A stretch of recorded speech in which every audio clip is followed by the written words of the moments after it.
ذبیحہ کر سکتی ہے یا نہیں کر سکتی؟ پہلی بات، صحیح بخاری اور مسلم کے اندر حدیث موجود ہے، نبی علیہ السلام نے ایک موقع پر اپنی بیویوں کی طرف سے ایک گائے ذبح کی، تو یہ عورت کی طرف سے قربانی ہوئی ہے۔ اور اسی طرح ابو موسیٰ اشعری رضی اللہ تعالیٰ عنہ کے حوالے سے آتا ہے، وہ اپنی 2 بیٹیوں کو تیار کرتے تھے کہ جو جانور میں نے آپ کے لیے خریدا ہے وہ آپ اپنے ہاتھوں کے ساتھ ذبح کریں،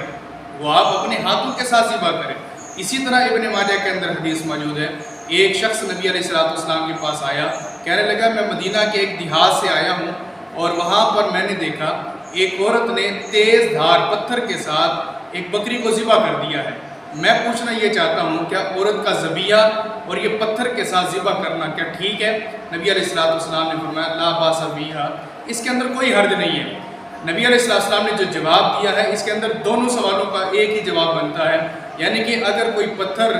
تیز دھار ہو، چھری نہیں مل رہی ہے، کبھی ایسا ہوتا ہے سفر کے اندر کہ چھری نہیں مل رہی اور ادھر سے جانور مر رہا ہوتا ہے، کسی بھی آلے کے ساتھ آپ اس کو ذبح کر سکتے ہیں۔ اور دوسرا سوال جو تھا کیا عورت ذبح کر سکتی ہے، تو نبی علیہ السلام نے فرمایا کہ اس کے اندر کوئی حرج نہیں ہے، عورت بھی ذبح کر سکتی ہے اور اس کے علاوہ جو ہے نا چھری کے علاوہ اگر کوئی بھی چیز آپ کو ملے تو اس کے ساتھ آپ ذبح کر سکتے ہیں۔ ابو موسیٰ اشعری رضی اللہ عنہ کی بیٹیاں خود ذبح کیا کرتی تھی اور کئی صحابیات سے بھی یہ بات ثابت ہوتی ہے کہ وہ اپنی قربانی اپنی